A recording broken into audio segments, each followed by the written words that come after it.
أعوذ بالله السميع العليم من الشيطان الرجيم بسم الله الرحمن الرحيم رب اشرح لي صدري ويسر لي أمري واحلل عقدة من لساني يفقهوا قولي ربنا علمنا ما ينفعنا وانفعنا بما علمتنا وزدنا علما رب زدني علما نافعا واجعلني للمتقين إماما ويكاد الذين كفروا ليزلقونك بأبصارهم لما سمعوا الذكر ويقولون إنه لمجنون وما هو إلا ذكر للعالمين اللهم صل وسلم وبارك على نبينا محمد وعلى آله وأصحابه ومن تبعهم بإحسان إلى يوم الدين آمين يا الله هذا مصيبة يبه كوادي كنتوار ميافي نومو توندو فتا نون ko tawata ko gogo taw en hebi retard njano non fi démarrage on anda non ko ngare wadi dum e o interruption mo hebuden do kadi mo tawata on ngare ko indépendant de notre volonté ala kulli hala ray essentiel on hiden do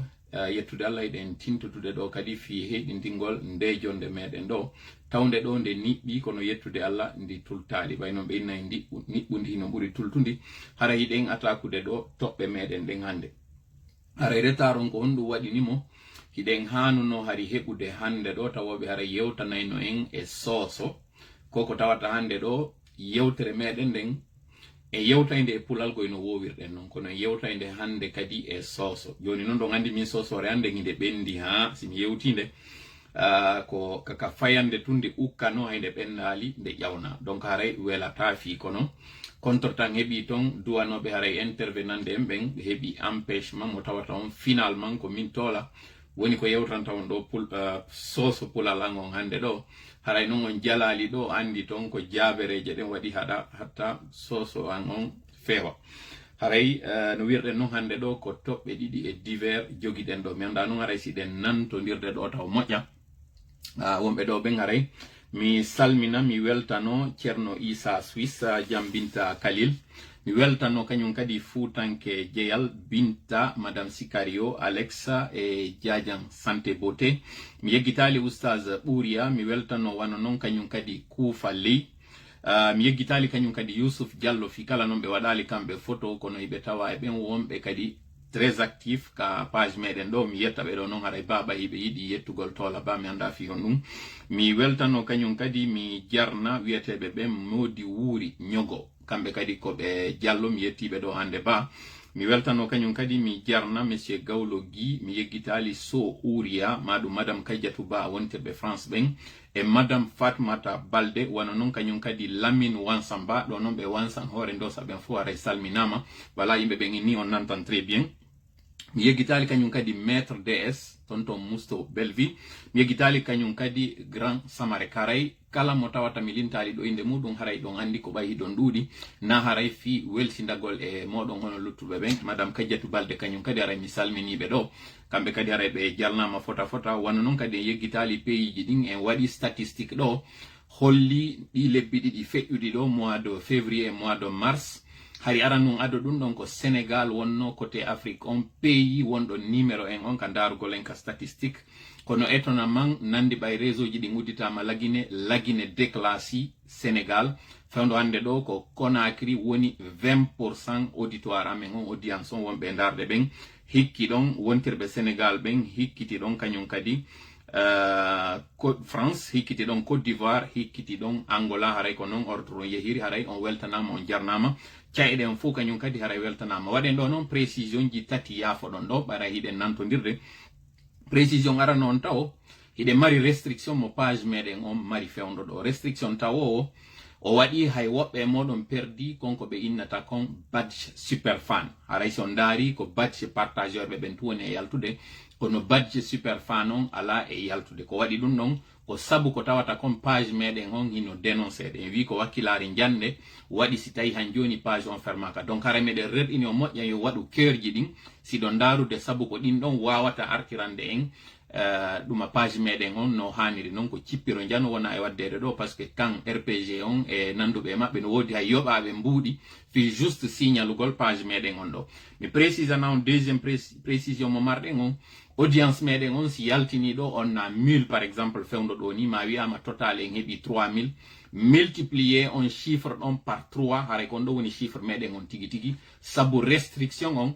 yimɓe wonɓe ɓen fof a ligne ɓe yaltitata sabu on restriction waɗaɗo ɗon preuve on noon si lannoye direct on min hollay on ɗon vue waɗu ɗon juste après ka direct on yalti ɗon fiyo waw andude ko terlen 8000 9000 woni moyenne meɗen on mo wonɗen e muɗum eɗen andi au mois de décembre hiɗe mari ɗum ɗon on preuve on hari on tuma tawi o waɗi restriction ji ɗin ɗuɗali en heɓuno 6500 live wonnoɓe e ndarude ka live tawnoɓe hari no ndarude en donc ɗum ɗon ko exploit mo tawno en heeɓi en feƴƴiti kadi on exploit ɗon donc jamma on fof pareil weltanama jarnama donc nomi wiiri noon chiffre mo wonɗon e yiide on hina chiffre exact on ko chiffre tawo won ko restriction waɗimo ɗon par ce que on wata yiide yaltirɓe ɓen fof ko si direct on lannoyi min holloyay on tuma capture d'écran statistique mo Facebook addani men on ko jello wonno e ndarude live on juste après ka direct on lanni deuxième précision mo waɗeten on hankin ɗo woodi poɗodirɓe ka commentaire ji ɗo ko tawata haray si wattanano ka yila hawre jande yaltayno hakkunde maɓɓe hiɗen andi ñande goo yewtino ɗo wiwɗen nantodiral ngal hakkundeji meɗen ko pihun kon tawata haray ko ala meɗen jano mo tawata eɗen hani gollirgol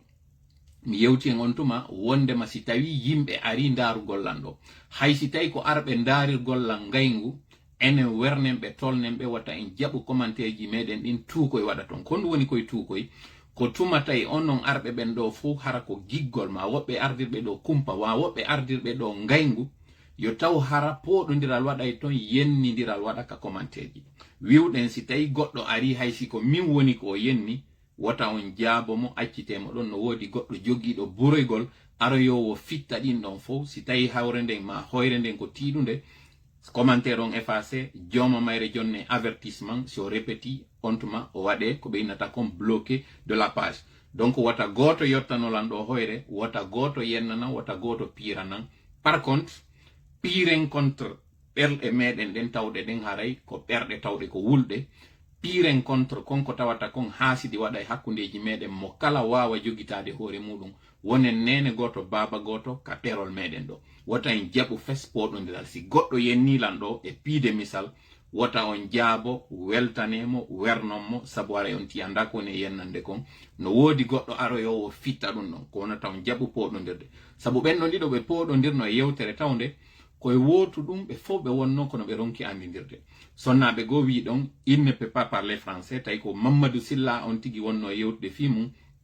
goɗɗo aroy ley ɗon sikki ko mi wona e wiyede mi wawata yewtude français on tigi jaabi e inde an donc ɓenɗon ɗiɗo noon ko yiɗuɓe lan wonno yewtude kono ɓe poɗodiri ka yewtere ton wayi wasi ɓe yennidiray donc ara sifa ɗin ɗon en torike jama on woni ɓe andunoɓe ɓe wonɓe arɓe ɗo kesum yandi mi jeeji on wata on yennidir ka ley commentaire ji en tout cas si ɗon ka ɗerol meɗen ɗo ɗerol ngol ko tooli moɗon ka toola donc kala arɗo tolnenmo wernenmo joƴƴinenmo hollenmo kaka makko o ari leƴƴi ala ɗo en fof ko en gotum rewa oɗo ko oɗo ma oɗo ko oɗo donc haray ko saɗi moɗon ko tooli troisiéme précision mo wonɗen e wadde on woɓɓe addani men audio ji ɓe inni hiɓe yeeyede image ji toola ɗin ko wona e feƴƴude kon ka page ji won woodi woɓɓe landotoɓe ɓe mbuuɗi fiyo ɓe transféran ɓe image ji ɗin ka whatsapp précisen ɗo gogo taw en ala page youtube hari noon waɗen ɗum noon ko fiwata wonu haray ko jawdi arɗen ɗaɓɓugol ɗo fiwata en himman ɗum ɗon ɓuri ko hanude yewde ko ɗimmel muɗum ɗi yewtereji ɗi wonɗen e waɗude ko fi Allah wonɗen ɗi e waɗirde donc coggu ala e muɗum kala landiɗo on mbuuɗi wi'i ko yon transfert mbuuɗi fiyoɓe naɓan on image ji toola ko yewtata kon wota on jaɓu sabu toola waɗirali ɗum ɗo fi yo taw yoɓete mi andali taw wonɓe wadde ɓen mi hendaki taw preuve ji ɗin kono woɓɓe addani men ɗin audio ji ɗum woɓɓe goo kadi wi groupe ji no woodi créaɗi whatsapp e groupe ji telegram tawɗi no inna ko équipe toola on woni e nder majji ɗum ɗon kadi faamon équipe toola on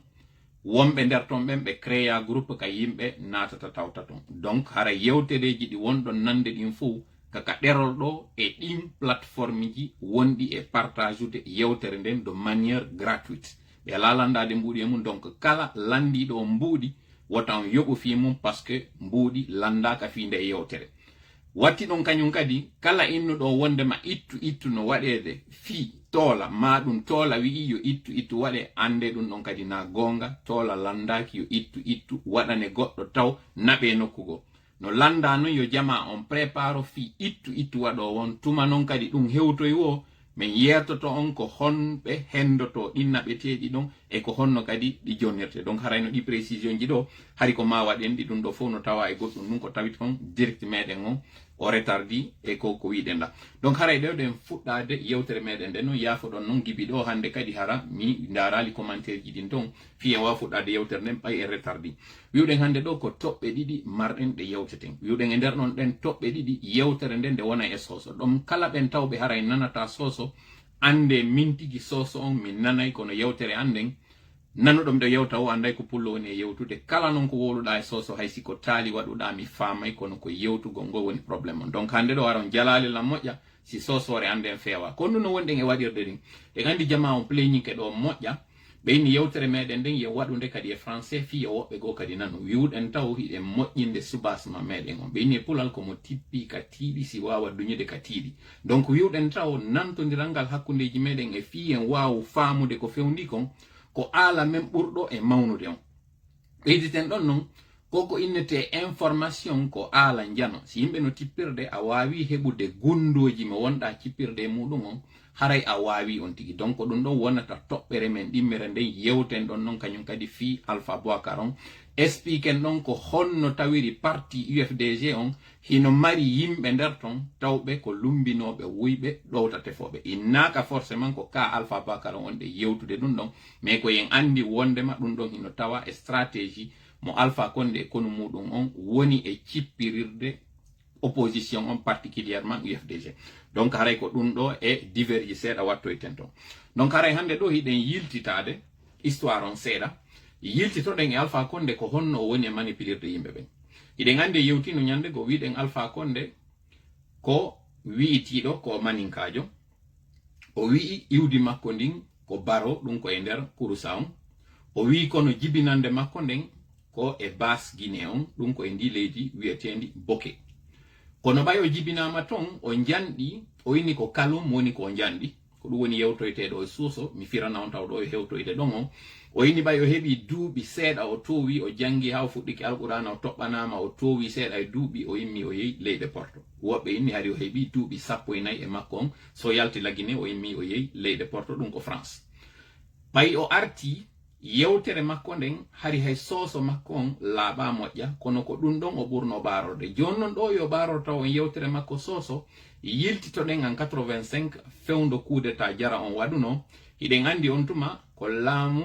Sékou Touré tawdo on kanko ko e leñol maninka be wonno ko yurno précisen do non en ala yewtirde do fi oppose gol yimbe ben les uns contre les autres en yewtay woni justement fi konko Alpha Condé bonni fi en daru si Allah okora en kutu wawen moƴƴintinde donc kanko Alpha Condé o wi jama on tuma tawnobe ben hari bonna nama dum ko fewndo maninka ben andi ka coup d'état jaran waduno yimbe soribe ben yetti laamu ngun bonnanno on tuma kala on wiyatena do maninka a tel point ke hari si tawi ko a maninkajo hatta na hari yewtugol maninka e nokkoli gono ton sabu ko tawi ko maninka ben hino hula hibe bonnanede Alpha Condé o yalti fewndo on tuma o wonti kanko wondo e yewtude e inde maninka ben o inni hondu maninka ben fewndo on tuma o inni be yobe yiltito e yewtere de kanyum lansana Conté waduno fewndo tawno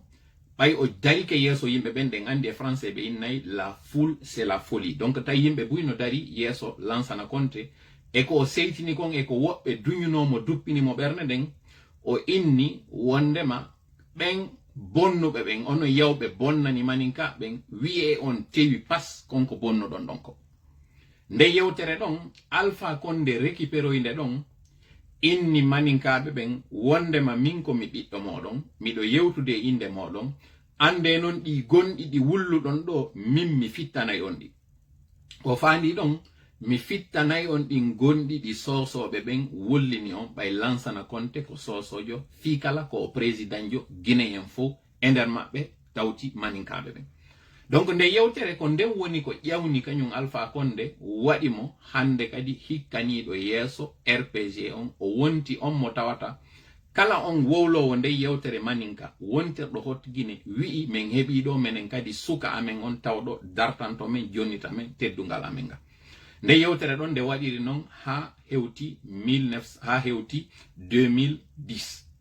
ɓay hewti 2010 lansana konte ɗe gandi o feƴƴini 2008 duuɓi ɗiɗi waɗi hakkunde ɗon e nder ɗin duuɓi ɗiɗi ɗon on transition waɗi mo tawi ko forestier ari ka laamu ton wiyeteɗo Moussa Dadis Camara. C'est important ye yiltito e jurongol fiye wawa famude moƴƴa yewtere nden faminen kadi musidɓe men sosoɓe ɓe. ɓay on ɗo Moussa Dadis Camara ay wi opposition waɗi on tuma hakkunde fulɓe ɓen e forestier ɓen ko tawata ko instrumentalisa ɗum ko waɗa ɗum ko tawata kon ko on konungo Alpha Condé naaduno ko administration e ka l'armée waɗi taw déjà ɗin mutinerie ji wonnoɗi e waɗude attaque rebelle on kadi no inna ko kanko jomidira e muɗum preuve ji kadi no woodi terlen ɗon haysi himo yeddi kanko wondema o tawano kay ɗum non. Donc fewndo hewtuno 2008 2009 ka transition tawno ɗon ko Moussa Dadis Camara hikkino yeeso e mum on tuma o geruno hawre waɗi hakkunde fulɓe ɓen e forestier ɓe ɓen 2009 2010 transition mo tawata ko Sékou Ba Konaté woni ko ardimo o profiti on tuma o place pionje makko ɗen. Joni non ɓay hari yehi ka premier tour tay ko 24 candidats on 24 candidats yehi ɗon hande kadi ha wontoye 2 candidats tawɗon hande kadi ko kañum Alpha Condé tawɗo ko maninkajo contre kañum Cellou Dalein tawɗo on ko pullo. Discours mo Alpha Condé yewtuno on ko on faale ɗen haray fijinde ɗo jama on nana anda ko honɗum wontuma o dolnorno.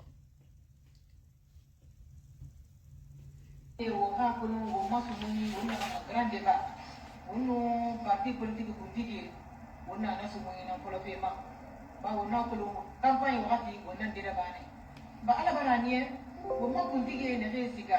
jimme ya ko ngi na kana hambe ko waya la Guinée jama wamane waqatul mati jira parce que jiwoye araba ne RTG ma professeur Alpha Condé na lerinu 2010 nanunara anna mangea femfe journaliste keren naga invité télévision ma aga programme fala la Guinéembe ato dogona wa wotulmati ana fala wotuli bendu nga faira maso so ko mi firare fule nanna mbare futane kono moro Conakry ma famille sosé nana maninke nana hali forestier nana khamma so so ko mi firare c'est semara wona ka concentré nama wo concentré woyi na fala febe parce que wonna wakati fo wonnon di fala Guinéembe parce que situation na dangi fe gileri amufan won wama ne waqatul mati gi histoire akolon 85 to coup d'état jaraga coup d'état raba merese makanagne daleri akolon 85 na coup d'état to raba sore c'est makanagne alo bangi alo boutique kasare gbegbe na garaba merenyan na gafara na coup d'état ma lansana konte to discours raba aboyinu tir anna mere fema fema nenu tulmati gara anu aga kan merenu nana nare fema soroma enaga boirati ha atantan raba anaga wende fala na hammufan mangebe kono tantan inara merio birin tantan mani anaga wotan sosé wonaga rabari wo fatara na wen Alpha Condé naga na wen tongo na leri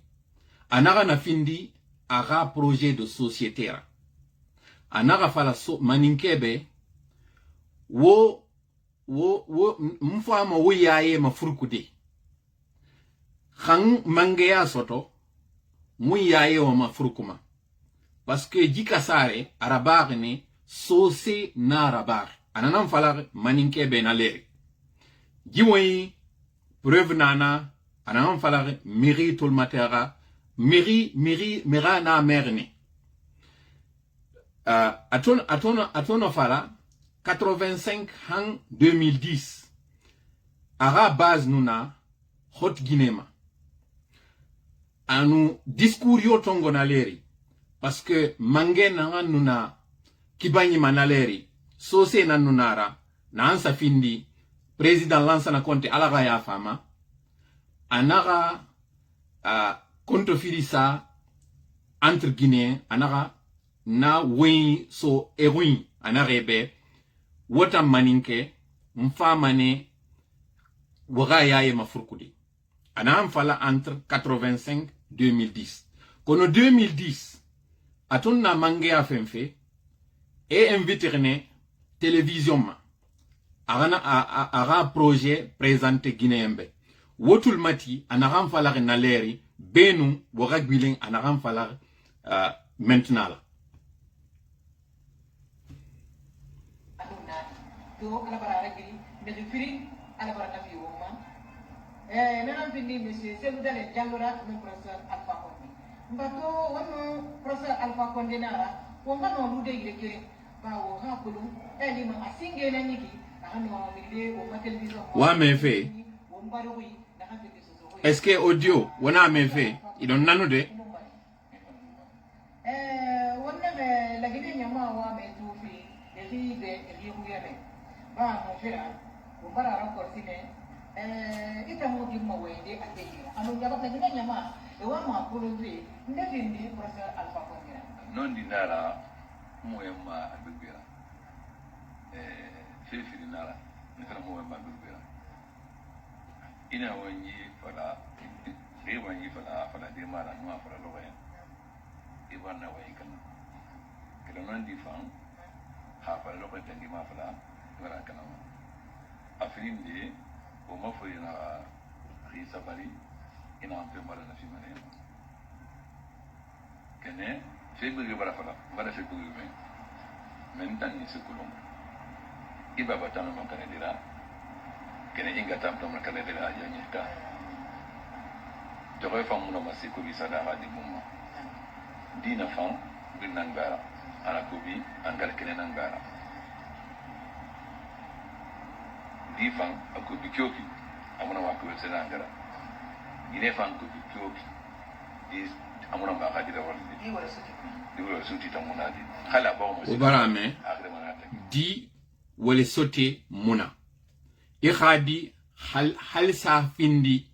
borma sera fo iamaguru. Qu'est-ce qu'il a voulu dire par là? Alpha Condé, qu'à 2010, projet de société makonko ino no soso ben, fikala 85 o inni no maninka ben ko soso ben bon nani on, mi fitana yongol di ba hewti 2010 o arno inni be, min ko mi bitlo mo. Anaran fala robe anara, wo hadi nan nara, attends, Alpha Condé. Anara, wo sorodi nan nara. Parce que ababa maninke nara kono anga sose nara. Anaram fala obe. Wotul matide anaram fala. Donc na ampla mangaibe yele sono anta fafiki etranga kutera. Bin fam etranga lide. Ba ha bi kheri soto asuma ministre anga bangi. Donc ha to moyema bebira tekela. Anare khadi khere soto asigamane anganambe. Textuellement c'est pas ça, mais awama falafe jimengeya anam femfe khamengeya soto atagummane a intérêt tagummane atan anu sosé. Barmanu anu falar nenu 85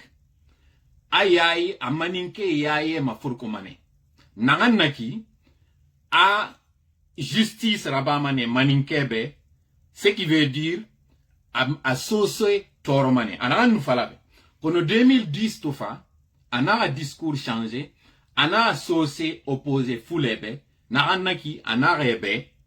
won souteni parce que wo radi nanna, wo sorodi nantanna. Anagan fala. Ça c'était en 2010. Maintenant, a mangé à se tourner 2010 parce que a manipulation nara rabare aloji empoisonnement wa kolon khasare na araba mere fare mere ga bangi ma kanarine et c'est sende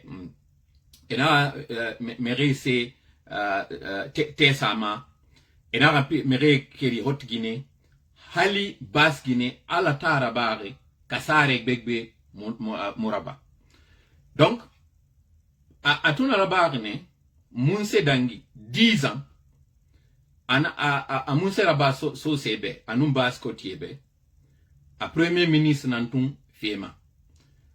wora maninke yaye monu furu so se fan et radembaya et ra situation cesse mo améliorer ana rabar parce que atambe opposition entre Guinéens naran rafama. Maintenant ça c'était en 2010. 2015 anara jiwen kerem fan raba anara Guinéen opposé étant entre eux. Jama ko mi yoni e yiltitade mudun do on yafoto sosore ande yafo don kadi ko tawata ko hande do onon habbibe den do ko soso mon e yewde haysinde fewa kono fewndo ka murandum fewndi do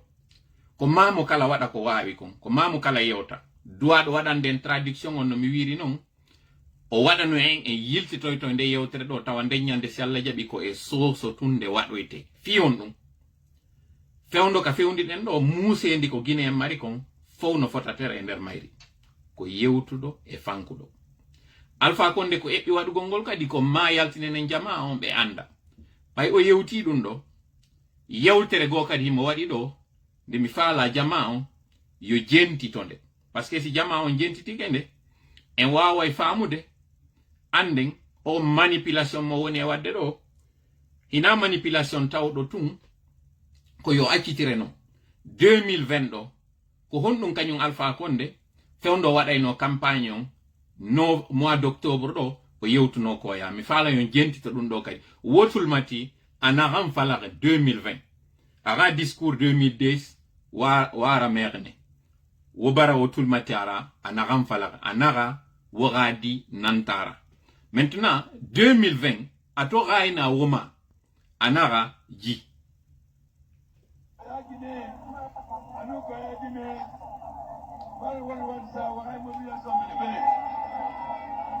Alors, féliciter. Voilà que l'on fait pour le Biasi. Première pierre posée fait.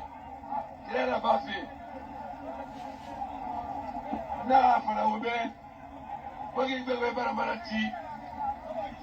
Na fala nsoro be ala kamala. Ala ya fama. Ala tanambori ma TV. On fait un sauté. Différent. Amara kwa yake ugadie. Wara mera na an falaka 2020 nan nara election leri anara sosebe atonna koya anara afarene pose première pierre rabade kono afala ne sosebe parce que koya soseta nara sose nambo koyama dangi meri birimbe anarebe khawotantain raba wo vote sellu dalemma wo famane fendide khoyera wora pays watul matara de anaham falag ntanga ma falag de arawi narra dangi febe ntanga ma falag bilan fa anaham falag wobe alako wogarame anaham falag 2020 atan rainu na oma.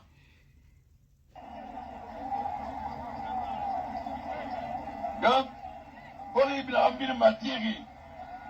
Bala fala no abin da sowane. Kilomètre 36. Et là Tongo. To no bala so Guinée là. Plantation qu'elle n'a pas. Et la population de Djegel. Juste dans un diffère, mais nana. Dans quel travail, c'est tout. Quel est le tout dans le nana? Autant de pendant Songo, PDG n'a faut terrasser confisqué. Et n'a pas la dit, bête nana est en haut de la plantation. 77, On a un accord franco-guinéen d'abord. Nous avons le gouvernement. Si nous avons fait un gara, nous avons fait un dit. Nous avons juge Bana, nous avons dit la population. Donc, Wakeli, on va dire à Finouaya Wakeli. Ubarame anara khawmu wa ma waga gadi findi khonyera wokeli anam fala de president nara anare khawmu wa ma waga di ga findi khonyera wobori wokeli ko lando wiwdo ko lando lami do dubi sappo jodi yewtinde yewtere yiltido e mayre pulak 85 o inni maninka ben mi fittanay on gondi o fandi ko sosobe be woni ko bonnani be 2010 o ari o wi i kanyum sosobe ben ko mi biddo modon dankelam bambon lan ha mi jodo yo sekuturo ya mi fittanay on gondi o wi dun don 2010 o répété dun kadi 2015 2020 duubi sappo feƴƴude hunde sanzali ko sosobe wiyata curki yaka yite yaka ko dum benata temutore dori mutore fus bay o wadi nde yewtere don o tawi hande kadi ko ma o yiltito o opposa jama o andi ko ma o wada yewtere makko wonde nen fiyo hebi to 3e mandat makko ko o fewtudo bembe tawata ko sosobe parce que ko président jo ko douanodo wolude e français hara wolali hala wota parce que ko jama o fo woni adressade mo kono toujours manipulation makko o yewti e soso o wita hondum men jattay gesele e tala interenji di tawata ko onon jeyno men jonni taw ko woni wadde kon fewndo do fuuta o wada o ko wiete mande njalon e miside toujours stratégie makko on sanzali goy honnum kadi o wattata don e ngaro e do joni ko woni feƴƴude mako feƴƴi hande do tigi kaporo ray ka tawata o ƴettu leydi tawndi mo andi ko maison des jeunes o yeeyi pullo go kadi ba enen pullo toujours kayya den wohi den yeha dabbugol ka intérêt woni o yeeyi on fiiben sukabe do yobe révolte contre makko wona ko kanyum pullo toujours ko widen ko pullo on utilisete kala ko bonnete so yi hay makanera ka inna don himo libanede kono woni wolde fimu ko wiugol ko pullo on yehi négocie ka abita fiyobe liban mo kanko ciudi makko din donc toujours ko pullo on bonnante kono ko pullo on kadi wiete ko kanyum woni ko bon woni bonnude fame do no moƴƴa discours on e ko woni yewde kon ko wadi dum do na 2008 de na 2010 de ko 2020 octobre do ka élection ji o wadi dum atuna atoji fala wobe anara khawo voter selu dalemba wo findi mané khonyera wora boré maintenant qu'est-ce qu'il a dit après quand il a pensé maintenant que abara mangaya soto ato manyago abara so sekuture ya abara aga 3e mandat soto wotul mati anaran fala anun naga raba fe gileri mpaga ifamba nyon loi anti-cassena ina appliqué en compte le malfaisant organisé anira ou deux kana hyper porté anira mari kana hyper porté ya kosi na paga ibanyon na paga ibanyon marba me ale bore patient marga de 45 ans mu compagnie le bore mais puis la colonne qui est en habit il fait des dendera il ko le ramini ora habamane inu khuli ramini mona kababane ana am fala président nara de président nay fuin win fala fe anara nagan yo a khuli ramini mona kabamane allo khasa findi adamadi khuli nama ana am fala président nara de président ata yete magiliri président alpha konde ko wiwdo lando woni yewtude kala yaltindo wo buku makko kun o tagay kun wasi haray neddo bani adama ino mari bukol kono na don dum kadi o dari jentite wotul mati ana am fala anu ana raba fe ilere ana obe aga wogadi nanara ana am fala kono wotul mati sende photo ruira Alfred Rui ana am fala wobe prendre toutes les mesures pour qu'il y ait la discipline, le respect des biens publics et la fin de l'anarchie. Nous allons enseigner l'enseignement civique de l'école primaire jusqu'à l'université. Nous allons mettre fin à ces magouilles favorisées. Je constate par exemple qu'il y a des fonctionnaires qui sont en fonction depuis 50 ans.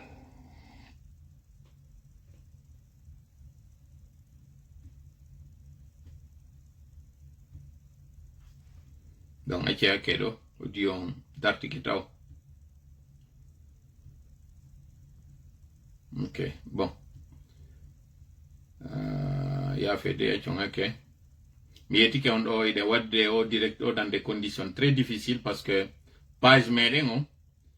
il nous signale interruption si wadi do wata juon parce que alpha konde mo andi gundoji di wonde nge yaltinde din do ko gundoji di tawata moƴƴantamo kanko donc mo dabbi yimbe be o yobi tawobe ben donc ko hondu woni golle mabbe den ko argol dénonça donc wade keurji di moƴƴa partage on vidéo on wade keurji di moƴƴa parce que ko si don wadde din keurji don direct meden on do wawete mo maintenirde do hara bontali ko wonden kon donc de ngartude do e audio.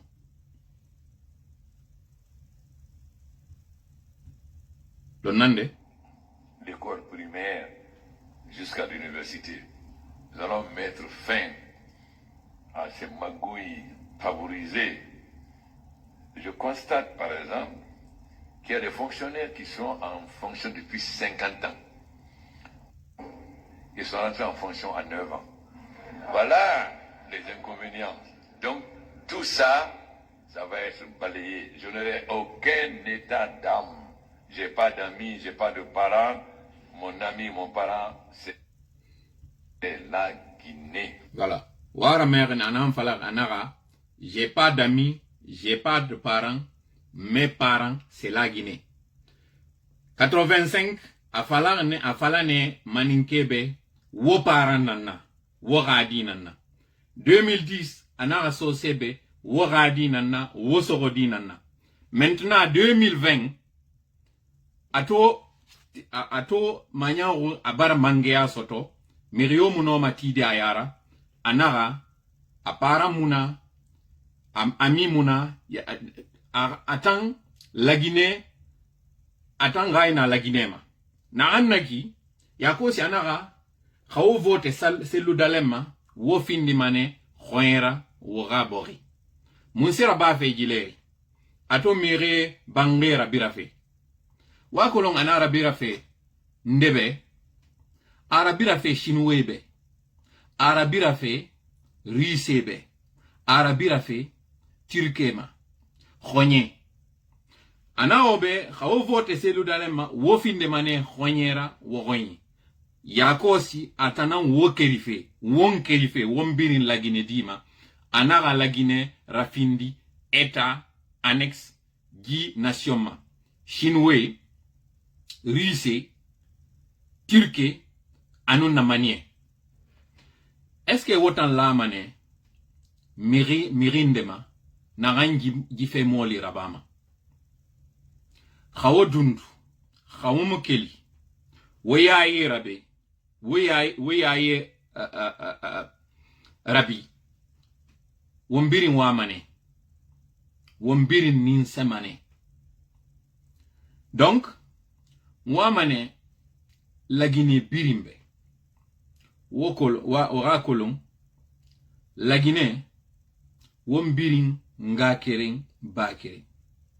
fule muna sose muna maninke muna forestier muna lansana konte yamane sore nanunara amunu garang ono afe kere rabane fe filim akere yande amutin rébellion raso la Guinée miri mafara awon défendine en tant que militaire fait yande ana rabar anara unité nationale parce que ara parti de l'unité anum progrès nanunara ala ya fama ara parti RPG ramarade IFD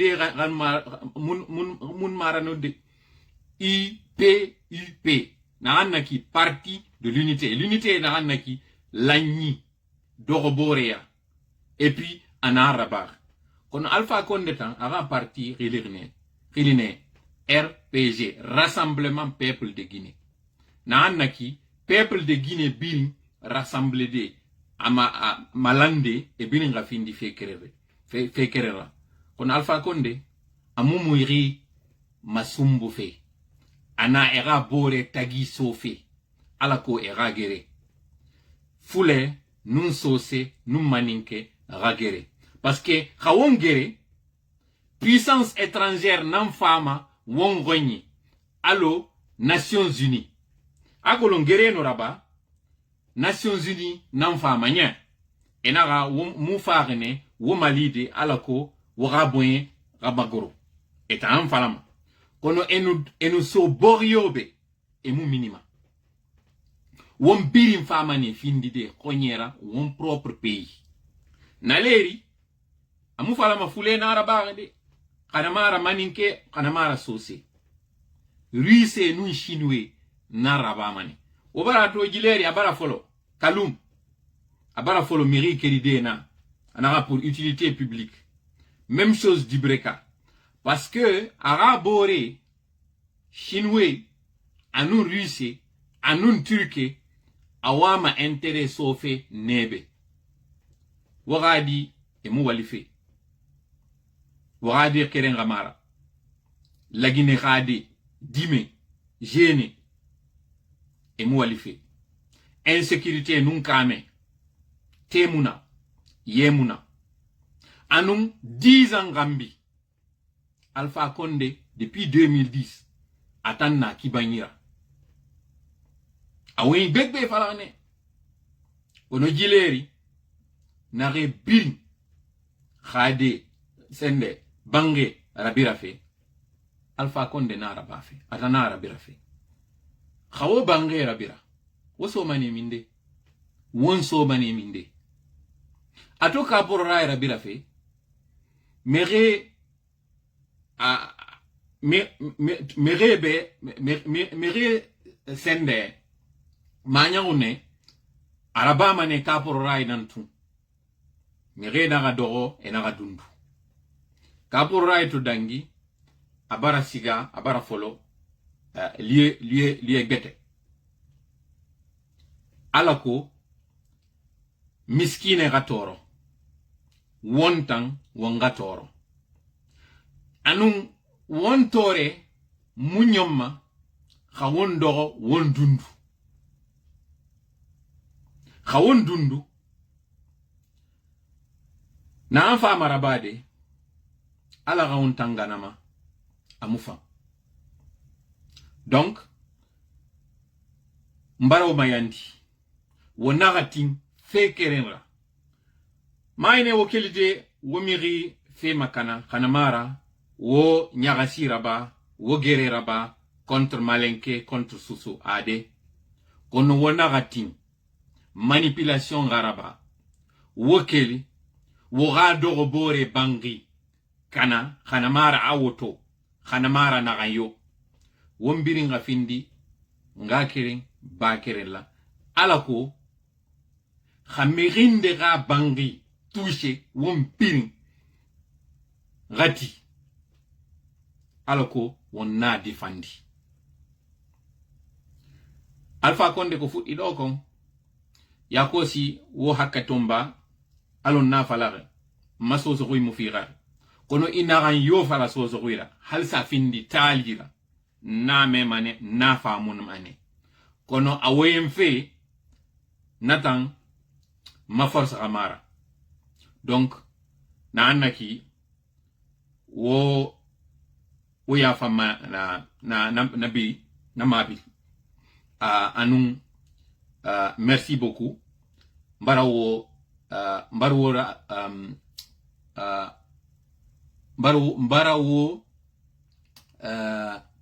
mbarawora wali kifanyila wogatamma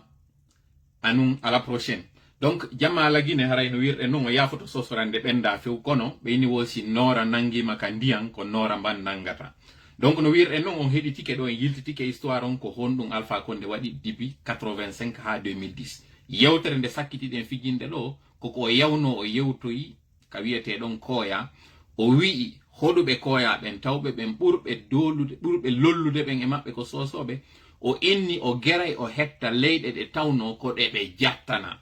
O yewti kadi e soso, o fewti kañum sosoɓe on ton. O wiɓe joni noon kadi ko honɗum o ɓeyditi ɗon, o wi'i so on jooɗike ɗo ha on lammini selludalen on wonta e hoɓɓe ka leydi moɗon, tawɗo noon ko wonɗo e ɗaɓɓude laamu. Joni noon ɓay o tañƴinike ɗo, o hendike ko wiyete troisiéme mandat, ko honɗum o waɗi, o fuɗɗike liɓude cuuɗi. Komi faala en faamu ɗo ko piiji ɗiɗi ma tati. Ara nun ɗum Alpha Condé ko manipulation o waɗi gibi o fuɗɗi ɗaɓɓude laamu ɗi 40 anji ɗi o woni e wolde ɗo fof fi muɗum. O yewtali fi ko honno lagine développorta, o yewtali ko honno o gerirta yimɓe lagine ɓen ɓe heɓa gurdam ɓurɗam moƴƴude. O gerali ko honno nantodiral waɗata, par ce que si a nani wali leydi ɓuttu, si leydi ɓutta mo kala rondoto cawlu muɗum. 2010 iɗen andi ko gerno kon hottigine yimɓe bonnana wara raɗa, ɗum ko fino hendoro laamu ngu. O eɓɓi même chose kañum kadi bas Guinée. 2015 kadi o waɗi la même chose kono jama on ɓaytay hakkille ɗe no udditi tiiɗirali wano 2010. 2020 ɗo kadi en yi ko honɗum o waɗi natirgal kankan, ko honɗum kadi o eɓɓuno waɗugol Fuuta tigi o waɗa ton gere lannaligoy, par ce que fewno ɗo kadi ko honɗum o woni e waɗude hakkundeji meɗen ko wiwgol Mande Jalon e kañum Fuuta miside. Anditen ɗo non koko woni e waɗirde ɗum ɗo fof ko fiyo jama tawnoɓe hino nantodiri yoɓe nangu e piirugol. Si en nangi non piirugol wiwɗen ko homɓe o woni e waɗande ɗum ɗo ko ɓe Riisi e Chinois e Turk, ko si en gayni non piirude en lo'i, o ara non o tawa piwɗo on tawɗo on ronki, o hendo o lannito fi makko. Joni non ko honɗum hanude waɗugol ko yen wattan yila hara en jaɓali ɗum waɗa. Mi torike jama on kala on wawo wolude soso ɓuri ndende mon e yewtude ɗo, wata en jaɓu yanugol ka manipulation. Eno wirɗen noon hande ɗo ko feƴƴi kon kaporray ka wiyeteɗon Demudula, no gasa on yi image ji ɗin ɗon, goɗɗo soodi nokkure nde tawata woko ko o waɗa clinique, o waɗa kadi l'école,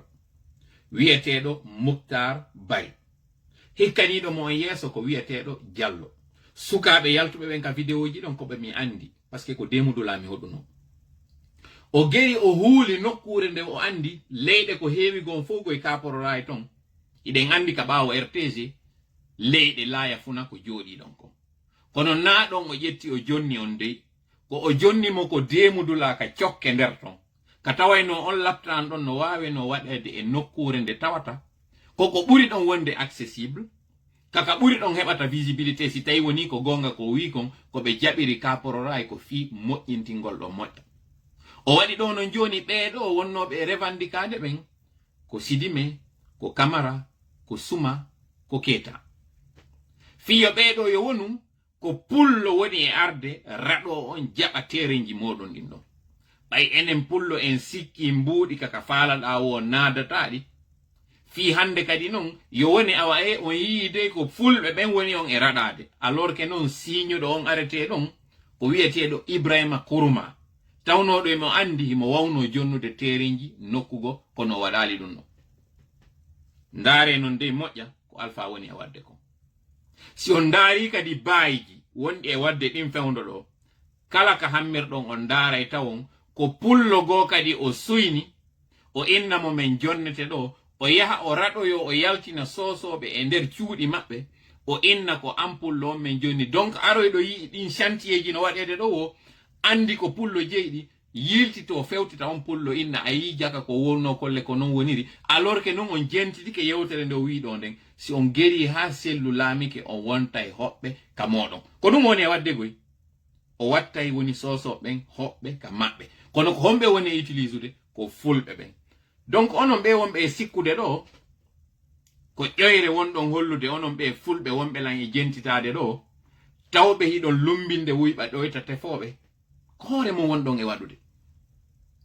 Par ce que laamu Alpha ngol lanni ɗum ɗon ko yen waw famude ɗum ɗo moƴƴa. Hande ɗo ko hunɗum wona yewtede fi muɗum, ko fi après Alpha on ko lambi ko jokki hande ɗo ko remplace owo mo on ka parti makko wona yewtede fi mum, o gere ngo cippiro ngo wonɗo yiwde ɗo fof na de remplace omo ka laamu. Par ce que laamu ngun kan si en hettali gonga meɗen on ko transition woni e waɗude dans tous les cas ko transition waɗata on non transition ɗon ino anda si on transition waɗi ko on mo non ɓe wawoyta présentoyde après fiwota ko heɓi PIP kon e ɗuma e PDG fiwota ɗum heɓu RPG fi on wawa famude donc hande ɗo non on sikki ko kenketi ken waɗuɗon ɗo ƴettuɗon suuɗiti ɗon ka wiwɗen ɗo wota on ƴettu mbuuɗi moɗon jonnon ɓe par ce que son jonniɓe ɗi mbuuɗi koko ɓe yiltitono on investissement ji moɗon ɗin haray on sécurise ali ɗi par ce que o wonɗo e wadde ɗo clinique bien que ko intérêt public o woni e waɗude si o darni on laptane makko ɗon ko homɓe immoto ara nata e on laptane kanko ko tuma o wi o sukoy ɓen sukaɓe ka quartier ɗon fo o sikkata on chantier makko ɗon continue yimɓe yiya on ɗon chantier ronka mijanade mo ñande goɗɗum memmini ɗo woyo ɓe arɓe bonnanamo faame seeɗa hakkil hina ko duufire ka muuɗe koko muuɗire konko duufa woɓɓe non hina e ɗum ɗon tu woni e wadde ko hakkille maɓɓe ɗen ɓe woni e duufude ɓe hendo kadi ɓe muuɗa si on yii koko ɓe innata investisseur arata e leydi ndi ɓutta ko par ce que ɓe andi hina inne gongol tun o wernama e leydi woni investissement ma o woni e sécurité ko tumata e konko investisuɗa ɗon wonɓe ɗon ɓen jaɓi yiɗi accompagnugol si yiite huɓɓi ɗo joni ko kawtal ma ngal adoto arde walla ma ɗanningol si gere waɗi ko ɓen kawtal ɓe ma aroto dartanoma fiwota bonnani si tawi non an ko ɓen kawtal ɓe ma ɗon tigi haɓiduɗa e muɗum hiɗa sikka konko sikkuɗa a hendike ɗon a lawori faame ɗum ɗon moƴƴa e sifale oɗo no woodi ɗuuɗuɓe tawɓe ko wi'a ɗo kon fof ngu laamu ko laamu bongu contre pullo e guinée fulɓe no ton wonɓe e yaade gollida e alpha ka gundo ɓe fanka bude ɓe sikka kamɓe ɓe holli jama on joyre ko ɗayre non portoɓe no sendiniri ko ko innete être malin et être intelligent wonugol malin no mo on wiiri no mal c'est faire du mal pour son bien tawa an on a bonnay kono an on a nafitore ko ɗum woni malin ko ɗum woɓɓe meɗe wondi wonugol non intelligent ko konko tawata a waɗay nafa ma nafa kadi kala on yolliɗo e nder muɗum ko ɗum wonɗen noddude jama on ɗo e muɗum findinen hakkille ɗen andinen naafi ɓayan a yehi a tekkini ko maɗa kon haaju ma on gayni moƴƴude ɓe inni e nder ɓeygure sa woni gooto wonɗo e jasande fo on wonɗo hettiɗo on tun dongal ngal tiiɗante kono si tawi ka ɓeygure ma mo kala no woodi to marɗo seeɗa dongal ngal tiiɗantama par ce que an si ala ɗon goɗɗo go kadi waway waɗude ko non kadi fi ngo cippiro ngo wonɗen e wadde ɗo hande donc yewtere nden en alande junnude ɗon fi en fuɗɗo toɓɓere Alpha Bakar nen par ce que ko madar nen vidéo on ɗo joni si Allah jaɓi fi Alpha Bakar on kon ɗum marɗen ko yewteten ɗon Alpha konde ko division woni e joɗorde e hoore guinéɓe ɓen deuxième arme mo jogi on tawɗo on ko arme mo tawata fof no hani gollitirgol ko tawgol ngol himo humpiti kala ko woni e feƴƴude e ɗimmojo makko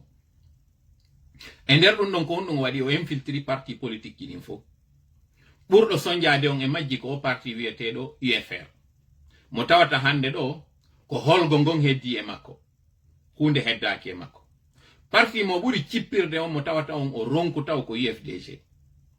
ko honɗum non haɗi o wawa UFDG par ce que militant ɓe yiwtirɓe ɓawa UFDG ɓen ko militant ɓe tawɓe ko sella findeɓe malheureusement non responsable ɓe goo wonɓe ka nder parti nder ton ko tawɓe ko wonɓe e gollidude e Alpha tawoɓe ɓe immoto ɓe ara tun e parti on fiyo ɓe waw humpitade ko woni nder ton ɓe nattitana Alpha eɗen ande yewtiɗo ko men takki men inni on men yewtata on ko honno Madick Sans Frontiére nangira évidemment kanko tigi o yehi ka barwal o yewti o inni ko wonɗo ka nder kam makko tigi woni ko yeeyimo nden ɗo yewtere en juutintande kono fewndo hande ɗo mi faala yen heɗito ɗo o wiyeteɗo Alpha Bakar ɓay o yalti ka nder parti ton ko honɗum ɓay o invitama o yewti mi précisa ɗo non Alpha Bakar na yen considère ko bonnere o waɗi parce que o choix o waɗi mi toro non kay jama o wata jama o yennumo parce que si jama o yennimo haray on jonni yimɓe ɓen gonga wondema UFDG ko tanke ko onon wondi ko a moƴƴo ñande durɗaɓe o ko a yenneteɗo ɗum ɗo mi faala yo accu yen accu few mo kala e choix muɗum ko on wonɗe yewtirde ɗo ka makko on ko fiyo jama on faamu wondema sifa Alpha Bakar kadi harino ka nder parti han joni kadi no ka nder parti ton fiyen wawo sendidirde guɓe e condi nafi makko on kanko parce que kanko ko mi faala yon faamu ko ɗum ɗo. Merci. Permettez-moi de m'incliner pieusement devant la mémoire de toutes ces victimes des violences politiques et sociales de notre pays. En tout cas, depuis que je mène cette vie politique, je pense aujourd'hui à tous nos amis qui sont arrêtés, incarcérés à la maison centrale. Ceux qui sont connus, et surtout beaucoup sont là-bas, ce sont des anonymes, y compris de la société civile, journalistes et autres, y compris cette dame du RPG. Et je voudrais adresser mes pensées émues au président Cellou Dalein Diallo, à tous les responsables de l'UFDG, les militants, parce que je vous dis, je suis triste aujourd'hui d'être à cette position, devoir m'expliquer un retrait momentané de l'UFDG. Bien, qu'est-ce... Voilà, on jettike ɗo inni déjà taw yi expression gollira donc o inni ko pause politique woni waɗude donc no mi wiri non wata en concentro moƴƴa e Alpha Bakar concentro ɗen e situation mo Alpha Bakar yaltidi on e muɗum e yewtere ndo waɗi nden fame ɗo no moƴƴa wata en concentro e Alpha Bakar kanko concentro ɗen e yewtere nde Alpha Bakar waɗi nden parce que no woni ɗo kanko o yalti kono ko honno wonɗen e concentrode e yewtere makko nden ko fiyen faamu ko o yewti kon wawen non faamude sifa ɗum ɗon sino heddi han joni ka nder parti ton fiyen waw laɓɓinde go'o ko inni ko pause o woni e waɗude ko honɗum woni pause ɓe tawɓe haray iɓe towi duuɓi ɗen andi hari ɗi radio cassette ji no woodi tawoji si tawi radio on hino juude no ton ko ñoƴƴaynoɗa butorre waɗa pause mi ɗuma on radio on cassette on hara ala tournude ɓen non anduɓe ɗi radio ji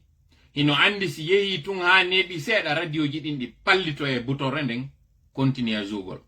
anden ɗo non hina ko tawata pause fewndo ɗo ka tawata si a ñoƴƴi hara ko o digital on tanke ka ñoƴƴuɗa ɗon iwata taw ɗum ɗa hari ko mécanique on sa ñoƴƴi butorre nden waɗi pause si a ittoyali ɗon ha hewtoyi tangonde pallitanta hoore mayre fiyondu mi ƴettiri o exemple ɗo na retrait politique o wi ko ɗum woni o yaltali e nder politique on o waɗu fowtere joni noon ko on ɗum o fowtorani normalement si tawi o inni o heɓi engagement politique on nani argument ko jonni kon o inni wondema mi faala déjà yon jentito seeɗa ɗo ko yewti kon e on argument ma me motive deux choses principales, deux raisons principales. Je vais aller vite. Premièrement, c'est en 2018. À Bruxelles, j'étais à Bruxelles en séjour auprès de ma petite famille qui est là-bas. J'ai une partie de ma famille là-bas. Et à chaque fois quand j'arrive, j'ai des amis, des promotionnaires néerlandais, j'y ai étudié, qui travaillent à l'Union européenne, qui me confient des tâches quand j'ai le temps pour pouvoir avoir un peu à travers une prestation. Alors, en octobre, on se rencontre. Bon, en ala juutinde yewtene parce que toute façon aray ko ma yettido en pulal argument ji o joni din ko ndum o waɗiri o retiri binde alaji sellu ko konko tawata wo o tawi o yeggiti golle makko ɗen o tawi déjà ka yewtere makko ton o wiyoya o inna ko tawata mimi ɗo tawti mo moƴƴa ko tawata d'ailleurs no tawa e ko ɓuri en soñjude kon o inni politique wonugol natugol e politique na mecce ko gonga makko selluɗo non ko ɗum waɗi déjà taw Alpha ko andugol makko ɗum himo andi si goɗɗo waɗi politique 2 ans lagine ka tawata mbuuɗi ala si a suyno yon mbuuɗi haray no waywa tuma goɗɗo fuɗɗi loƴade ka o tawata ɗon o fuɗɗike mayde fontanamo jungo o nangay ngo jungo ɗon hay si tawi ko jungo ngo pontinji woni e muɗum donc toujours ko non o jouirta koko explique ɗo o inni wo o taw o fuɗɗike yeggitude mecce makko ɗen ko ɗum waɗi si o tourniti o yiltiti e politique on joni non a supposé parce que Alpha Bakar o falano wonde candidat ka mairie labe be jabanali mo fikala ko sannu woni kamabe be inni bay ko fore kariya woni ka on jandi ko jaspojo kadi be wawata jonnude mo mairie on labe be acca wobbe go tawbe no cippirde labe don tawbe si ben don on o lamminama hore mabbe be seytinay be inni mo non joni yo kanko yo habbo ka députation joni non a supposé on mairie don o hebunoma est ce que o innayno joni o tawi mecce makko de mo yeggitude réponse on ko non si tawno élection législative ji din waduno bayo inni kanko tigi ko candidat num o falno wonde député est ce que so hendi no députation makko o innayno mecce makko den o yeggitide donc adi réponse on ko non kono ren andi be innay sondu ko kodo maro ko woni tun ko genal wula ndu barota na kanko addi yaltude UFDG na kanko kadi sakkitorta yaltugol UFDG ko du wadi simi wi wota on concentre moƴƴa e makko concentre den ko hondu woni cause wadi sik o yalti kon ko hondum kadi wadi ko honno kadi waidi tawa wano sifa beedo tawnobe ben justement hibe nder ton kono hibe andi wonde ma si tayi ko be arani kon hebaaki haray ko be yiltito ko be wonno kon sifa beedo ko jelo woni nder ton fewndo do ni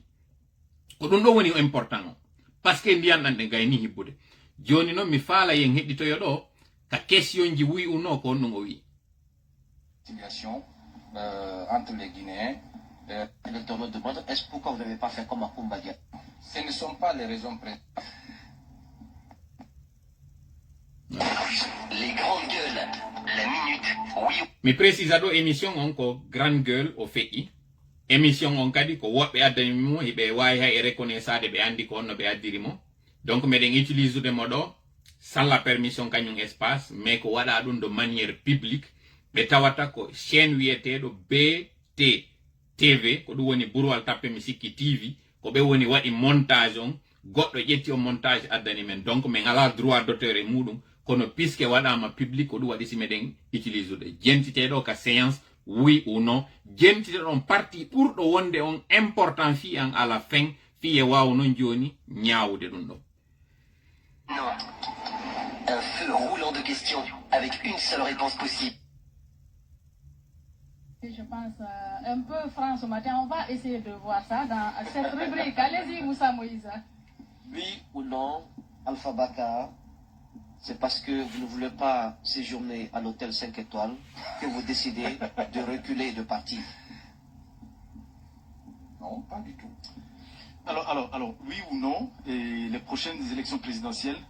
vous allez claquer tout un certain moment pour venir accompagner le président d'Alain. Il n'est pas exclu. voilà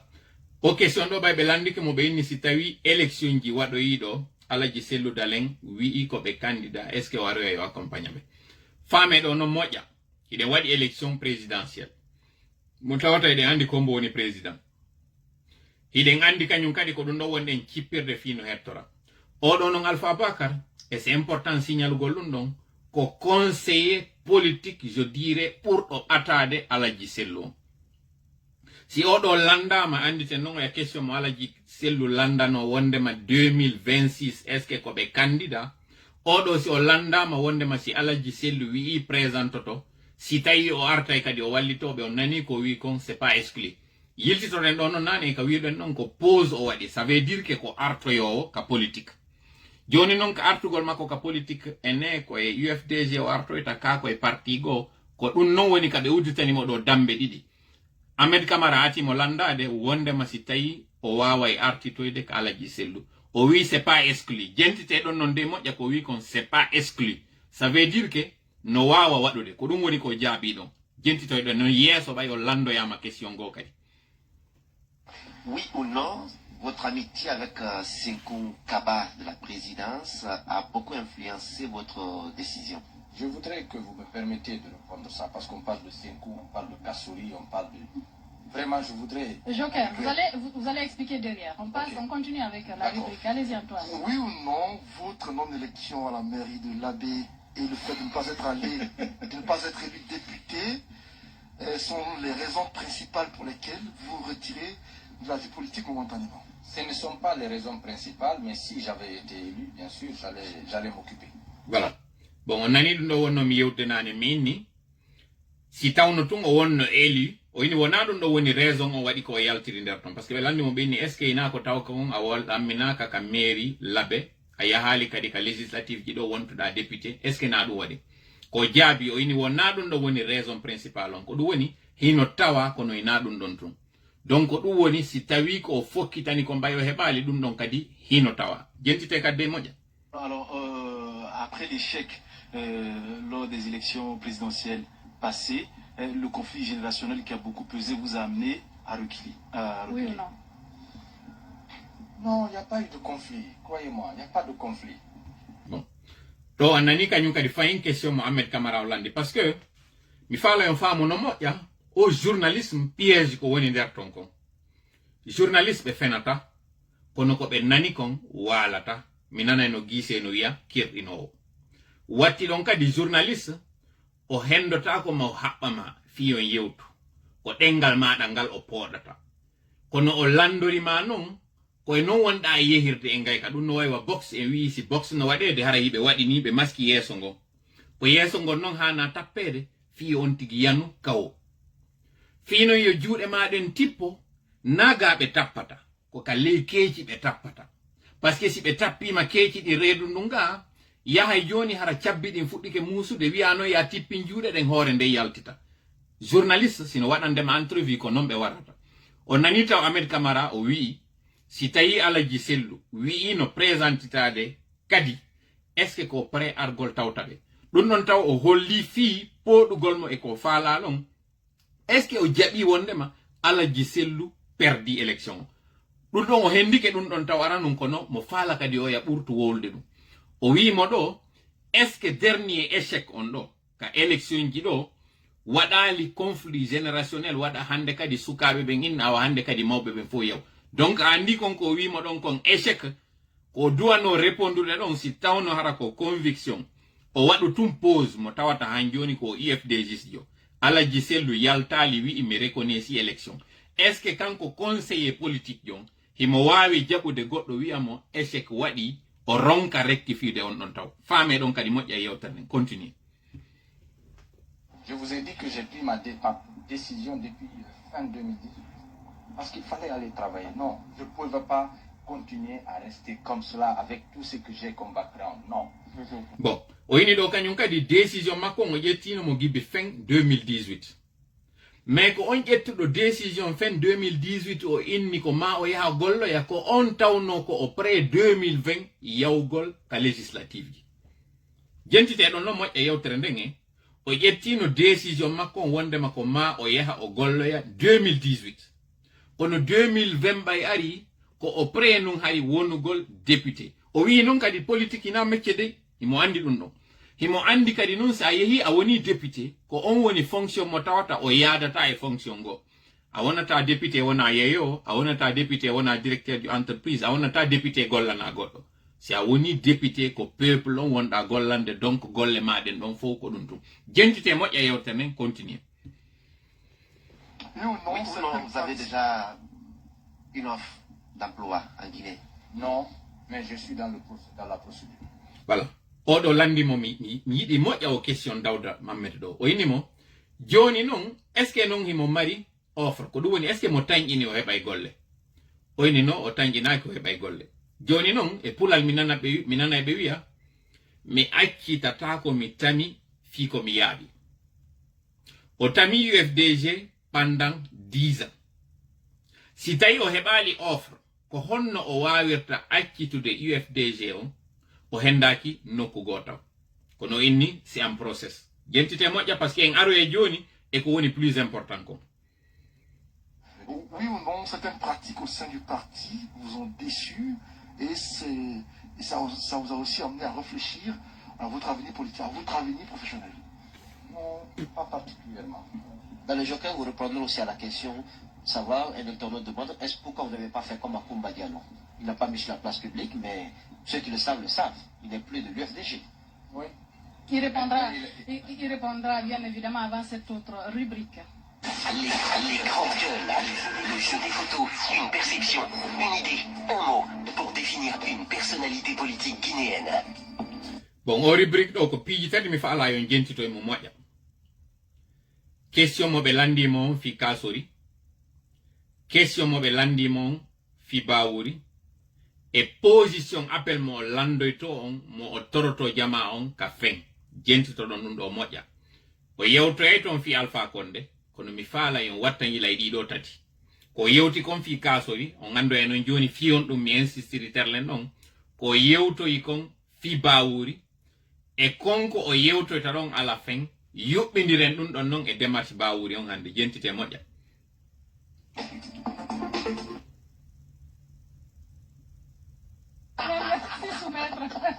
Alors, on va vous dire,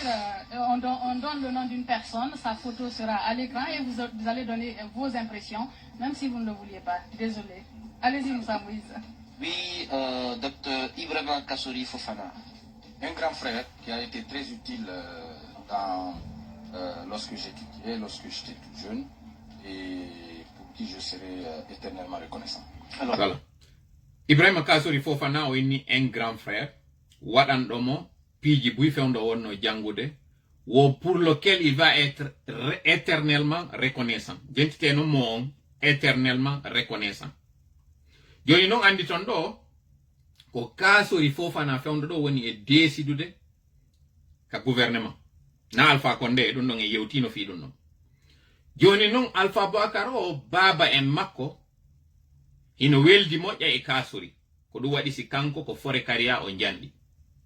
koko no mi woni on e yewtude ɗo Alpha Bakar ko an fewndo ka nene Kassori feƴƴini mi ɓuri andude piiji buyno ton concernude mo kanko hay ganin ɗo otowal ngal o sodani baba en makko ngal marque Nissan wal ngal tawata hay kanko tigi na kangal sifa maggal woni e doginde ngal otowal hay kangal garuno ka nder suudu alaji sellu nder ton miɗo andi information ji ɗi tawata ko personnel ɗi tawata mi yewtata ɗo parce que ça concerne sa vie privée. Qu'est-ce qui est important? C'est que kañum Alpha Bakar tawɗon o inni o ala métier go ala activité go sina ko ko iwtiri ɓawo alaji sellu ko ɗo woni ka o jombiɗimo makkon yo seedi e oɗa ce qui est normal mba kala ko mba uma ɗon ko ɗon mba ñamata ko ɗon o wuuri kono ko ɗon kadi o wawi sodude ngal otowal ɗo o sodani ngal baba e makko ɓe tawata ɓen c'est normal waɗangol mawɓe muɗum ɓen mais ko honto mbuuɗi ɗin iwi ɗum ɗon Alpha Bakar wawatare yewtude fimu c'est pas important pour moi ce qui est sûr si min miɗo weldi e Kassori no tawiri noon o wi Kassori ko kotirawo makko mi wata yiide militant ɓe amen hino warire wano no tawirta force de l'ordre tawoɓe ɓen koye ley ordre Kassori woni hino warirde noon mi ronka noddude kotan momi inni on ko kotirawo an gollanɗol an ka gurdan an mi yeeto momi inna koko woni wadde ɗo koto si tawi ko yo koto yagal meɗen ngal continue mi tawta ɗum ɗo min siko min toola mi wawata ɗum ɗo mi wawata wiide Kassori ko o kotan komi éternellement reconnaissant e makko en même temps tawa komi conseiller on mo tawata kotan hino fondi ko gerawo o yata e laamu mi wata wiide Kassori ko kotan mi anda Kassori yeyi labe waɗi ton wondema oto makko bonnanama o opposiɓe labe ɓen fiyo gere waɗɗo ton mi ronka noddude kotan minna koto koko wonɗa e wadde ɗo no feƴƴi nene goto yagal ngal en wawata weldude ɗum ɗo mais évidemment si tawi no woodi kam mi huuli kotan kala ko bonni mi yiltitoto fayin e kotan mi waccamo ko ɗum non jentitoto ɗon ɗo. Alors, Senkoun, ok. Bah oui. Senkoun Kaba, c'est un ami de plus de 18 ans. Nous avons bourlingué ensemble en Europe. On a fait beaucoup de jeunes beaucoup de choses entre jeunes. Bon, Senkoun Kaba, iɗen andi fewndo ɗo ni ko mbo woni Senkoun Kaba taw ɗon kaka présidence o woni mo tawata on toujours kadi kaka nder suudu présidence on wonɗe yewtude fimum parce que primature on e wii si feƴƴi présidence ko primature ɗon noon hara ko e contexte taw wonɗen gibi 2010 à 2020 on goye wonɗe yewtude ɓeyditen ɗon noon kañum kadi chef protocole on Senkoun Kaba ça veut dire que on ɗon e Alpha ko ni joni noon o inni kanko pendant 18 ans kanko e Senkoun Kaba ko kamɓe woni e cowodude joni noon Senkoun Kaba kadi o wawali yetade Senkoun Kaba on ko woni e feƴƴude ɗo mi tawta en wata weldude ɗum ɗo kono mi faala ɗo yen faamu moƴƴa ko tawata ko woni plus important e yewtere nden kon fof ɓen tawɓe hiɓe UFDG hiɓe weldi e wonɓe RPG c'est normal si ko e nder démocratie gongajo wonano ka tawata ko sari a woni e yawde adversité ne veut pas dire animosité ça veut dire que si ɗen cippirde fi laamu na en ayɓe kono ko woni e feƴƴude kon lagine hina cippiro laamu wona ko warindiro mi wawata jalidude e maɗa min toola miɗo andiɗa warde ɓe amɓen donc kala on mo anduɗon no UFDG himo waccude wonɗo RPG ande ko wawɗo Alpha Bakar fewndu hande ɗo non ko yimɓe jelo hay tawaɓe communicant ɓe UFDG ɓen ɓe tawata mi lintata ɗo inde maɓɓe ɓe anniversaire goɗɗo e communicant ɓe ɓen waɗata yiyay mo windi ka page makko joyeux anniversaire tel o parti ɗo si mi yewtimo mi siccay mi mono parce que ko ngal naafi giyagal o fussa giyagal haɗi yaren yeeso fiyon ɗum ɓe raɗetake ka nder parti ɗum fiyon ɗum ko sifa ɓe woni e ƴettude yaltina ɓiɓɓe yimɓe hikkina ɓe yeeso ɓe ware yiltido jalida e maɓɓe jentite noon ko woni e wolde ɗo kon kadi Oui, Baouri. Baouri, écoutez, il a été à un moment donné un mentor. J'étais très proche de lui. Et je ne suis pas d'accord, j'étais pas d'accord avec ce qu'il a fait, la voie qu'il a suivie en 2016. Maintenant, je le vois bien peut-être en train de rectifier le tir. J'espère qu'il continuera ainsi. C'est le Dalen Diallo. C'est le Dalen Diallo, un mentor, un idole, un grand frère. Et croyez-moi, même quand j'étais jeune, je le voyais à la télé avec son tuto. J'ai toujours voulu être comme lui. Ibrahima Soli Traoré de Guinée-Sec. Ibrahima Soli Traoré, comme tous les journalistes, c'est un ami. Nous avons eu des accrochages à un moment donné à cause de son acharnement et puis dans l'affaire Koula et à cause de son absence dans le procès de Koula, je lui en voulais, mais on a réglé ce problème entre amis. Alimatou Dalen Diallo. Alimatou Dalen, disons que c'est la mère de famille à l'UFDG. Peu de femmes en Guinée peuvent avoir le courage qu'elle a et le soutien qu'elle peut apporter à son mari. Je lui tire chapeau. Alors, Alpha Condé. Alpha Condé, le président de la République. Au parti ɗo mi falnumo gardude pour la fin jentite ɗo ko landa kon ɗo fi Alpha Condé ko yewti kon andiɗa taw e wino Ahmed Camara poɗimo ɗengal ngal ha ɓe ari e piste c'est que o gayni tappude leygan o fof joni ko hoore nden on no ɗaɓɓitude fi waɗugol mo hyperkiton jentite ɗo ɓay ɓe landike mo fi Alpha Condé taw ɗon ko conseiller politique Alpha Bakar no waywa kotirawo Tidjane mo Alaji Sellu Tidjane sorijon Alpha Bakar no waywa meññitiɗo on ɗon o ça veut dire Alpha Bakar ko seedata e Alaji Sellu ko tumata hiɓe yawde ɓe naatoya ka chambre maɓɓe maɗum ka hurgo ko ɗiɗo ɗiɗi ɓe seedata accès mo Alpha Bakar mari on ka nder suudu Alaji Sellu ko accès mo tawata ɗuuɗa marirɓe sifano conseiller politique Alaji Sellu yettoɓe on ɗum ɗo no moƴƴi ɗum ɗo moƴƴa jentite ɗo ko landa fi Alpha Condé ko on ɗum o jaabi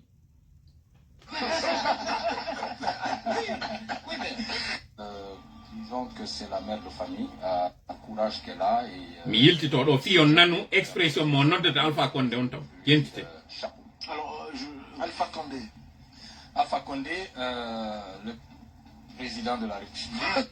Alpha Condé, le président de la République. Jentite non de conseiller spécial Alaji Sellu. Après presque moins de 10 jours, Gibio inni o waɗi pause makon. Kippiro no waɗede hanjoni hunde jittaka taw conseiller, c'est-à-dire c'est comme si ko Alaji Sellu woni yewtude ɗo fiyen ɓurtu famude moƴƴa parce que oɗo ko o joɗotono yewta Alaji Sellu wiya ɗum ɗo waɗen ɗum ɗo wota en waɗu Alaji Sellu wiyama ko ɗum ɗo fewndi hande ka parti ko ɗum ɗo hannude waɗugol ko oɗo yalti wi'i Alpha Condé président de la République jentite noon kan na ɗo tunde haali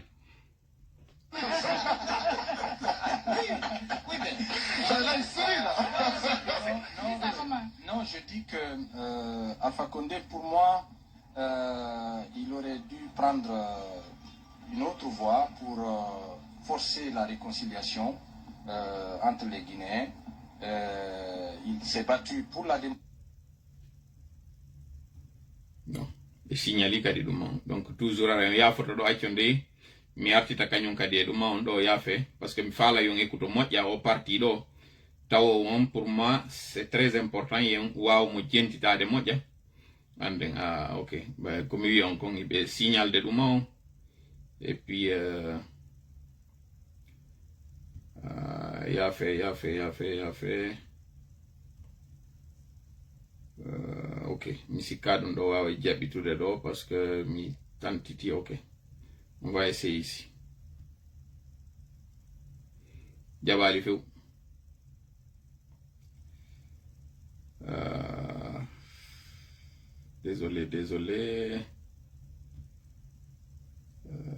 désolé bon essentiel on mi sikki en wawi jentitade. Ok, acce mi waɗita ɗo une dernière tentative mi dara parce que parti mo mi faala yon jentito on pour moi kon ɗo woni parti plus importante ko yewti ɗo kon fo tawowo ko on parti ɗon woni e bouclude fo kon ɗo woni e lannitade yewtere nden fop ko mi faala kon yen ɓurtu faamude moƴƴa. Ok, ɗo joni j'espère que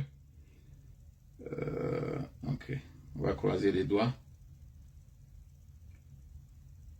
Rectifier le tir, j'espère qu'il continuera ainsi. Ok. Je vois bien peut-être en train de se rectifier. Ok. Oui, bah oui. C'est un ami de plus de 18 ans. Désolé. C'est un ami de plus de 18 ans. Écoutez, il a rectifié le tir, j'espère qu'il, avec ce qu'il a fait. Écoutez, il a été à un moment donné un mentor, j'étais très proche de lui. Et je suis pas d'accord, j'étais pas d'accord avec ce qu'il a fait, la voie qu'il a suivie. Donc ɗo ko ɗum modérateur jon ɗo artirimi ɗo par ce que ari mi yeggiti parti goɗo mi yewtuno fi bawuri kono émotion momi jogino mi ronki wattande yila o yewti fi bawuri o nani ɓa o yewti ɗo fi bawuri o inni c'est un mentor e mana ko on ɗo wonɗo mo e ɗowde on ko goɗɗo mo tawata ko karmokojo makko wonɗo mo e jannude e politique on o inni wo bawuri hari waɗi erreur wo kono joni noon bawuri no rectifide tiron ko ɗum woni bawuri no artude e laawol ngol joni noon fewndo hande ɗo mo woni e wiide on no artude ka laawol fiyen waw famude laawol makko ngol o fokkiti kangol bawuri ko kañum e Mamadou Silla fewndo woni e gollidude fewndo noon ɓeɗo ɗiɗo eɗen andi ko kamɓe woni chef d'orchestre businessman de la crise on businessman politique ɓeɓe so wawino wiide oɗo o fokkiti e laawol ngol tawata hande kadi ko laawol ngol o jaɓi merci beaucoup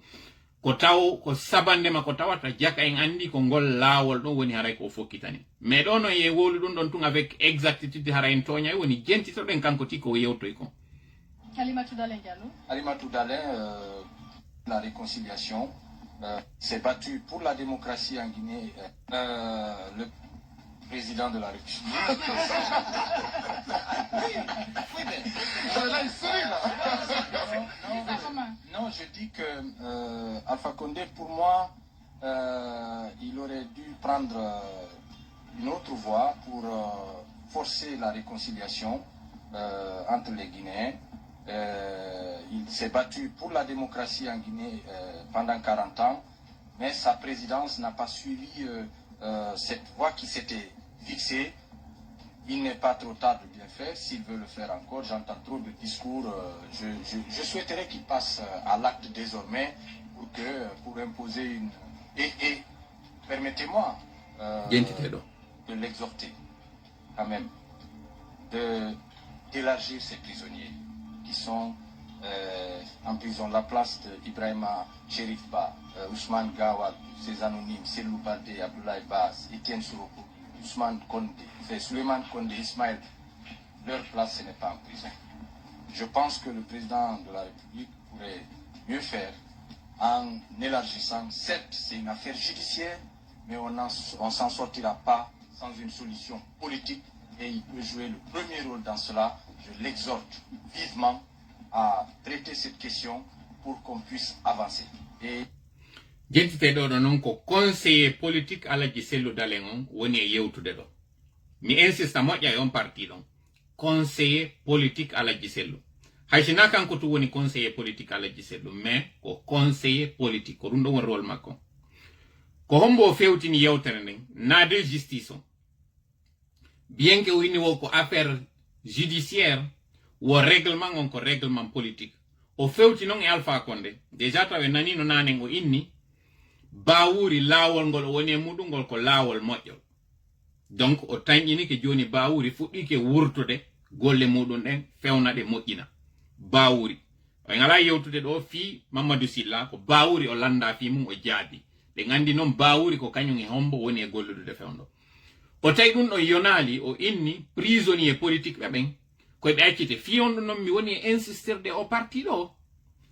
Ko fi on faamu hankin ko yewtunoɗen ko wiwɗen Alpha Condé ko kañum ɓuri maporde fewndo ɗo kasoɓe ɓen.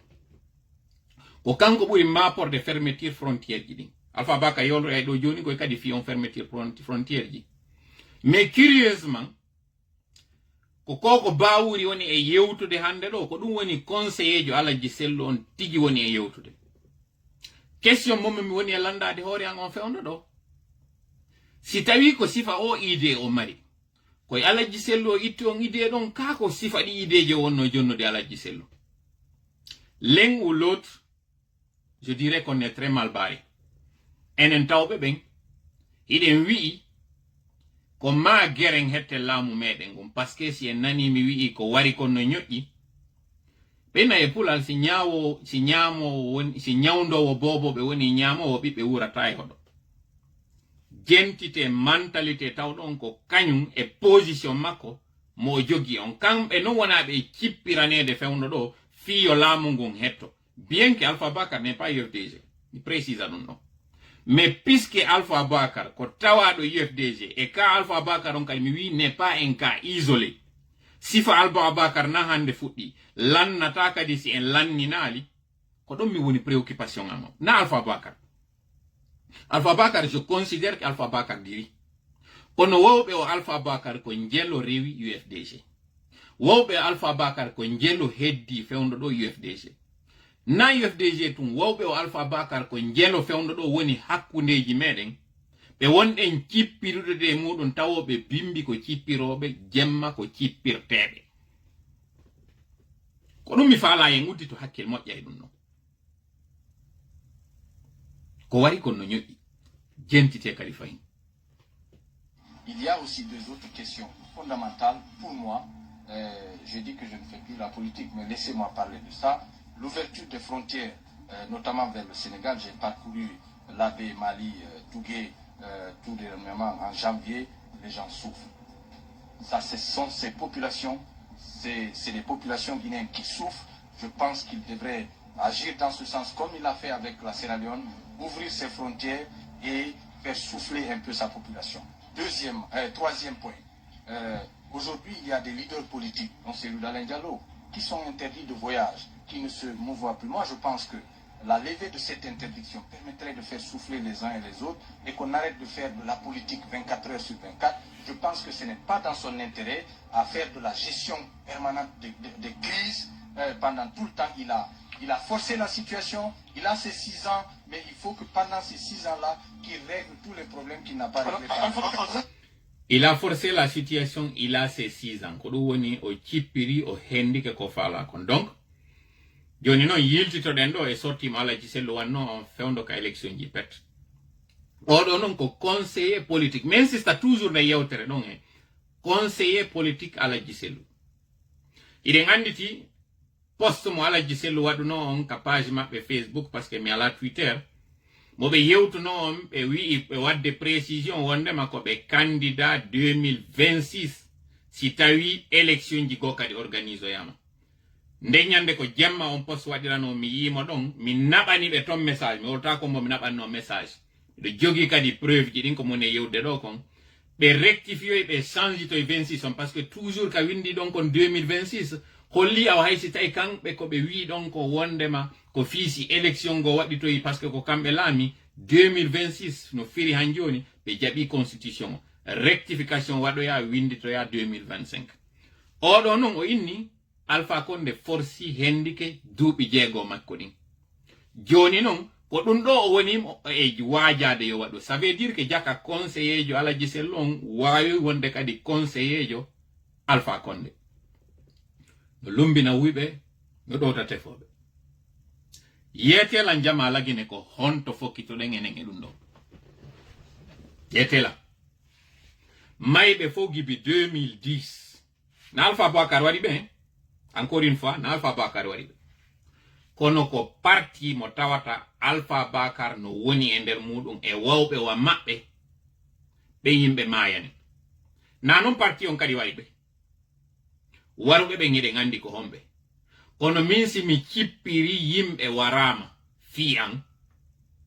satti ha sattiriwa haɓɓugol bemmu yahata ha tawata ko ɓen warnoɓe mi yahata mi wontida e muɗum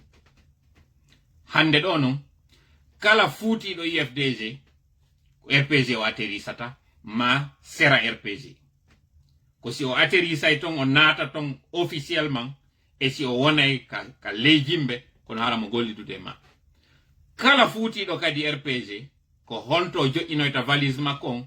ko IFDG IFDG kadi werniramo wi'a ko saɗi makko ko tooli dingira on koye heewu tungo IFDG haysi tawi non bonoji soggete naadore nder ton c'est pas un problème kombo no wonayta victime on yaafoto o vidéo ɗo juuti moƴƴa kono j'étais très en colère et je le suis toujours parce que Alpha Bakar no mi wiri noon feƴƴi fi makko mais sifa Alpha Bakar ko njelo heddi nder ton hande ɗo mi landike on jama lagine yon ɓendin hakkillo andi kon ɗum kaani ko tuma tawi ko yimɓe wonɗa e ɗaɓɓude no ɓe ɗuuɗiri non hinayi yimɓe ɓen no ɓe yeɗɗiri non e français ɓe ina ɗum se focaliser sur la quantité plutôt que la qualité ça veut dire que woɓɓe no woodi tawoɓe ñaamete no wayi wo no wayi yo ɓe heɓmo tum ɓe ñaama reedu heewa ɓen ɓe metta faggude no woodi no woɓɓe ñaamete on ko fanɗi wo yo ɓe heɓumo o wela ɓen kadi no metti ñamminde kono si tawi ari ha innugol hande kadi ya suɓo hakkunde ɓen ɗon si tawi ko woodi kon ɗuuɗa ndaaro on tawowo on ɗuuɗi fanɗi kanko koko weli kon o woni e ɗaɓɓude sabu si o ñaami ɗon konko heddorɗa wawa kadi faggude woɓɓe goo kono si tawi ko innugol ngol yo yimɓe ɗuuɗu tun yo ñaameteji ɗin ɗuuɗu tun a ñamorora joni poson a ñamoya joni ko tawata ko ya tutoy ko ɗum hande parti o woni e tutude ɗo joni noon are ka raɓɓindingol kon ɗum mi toroto jama o cippiro meɗen ngol so yi en wi'i UFDG no wadde cippiro feere enen yiɗe wadde cippiro feere laawi meɗen ɗin fottoya e nokku goo en defanday kadi ha UFDG hetta gonga on par ce que ko gonga meɗen ko fi sifa ɗiɗo par ce que hande ɗo si tawno ko UFDG tummi wonno cippirande mintola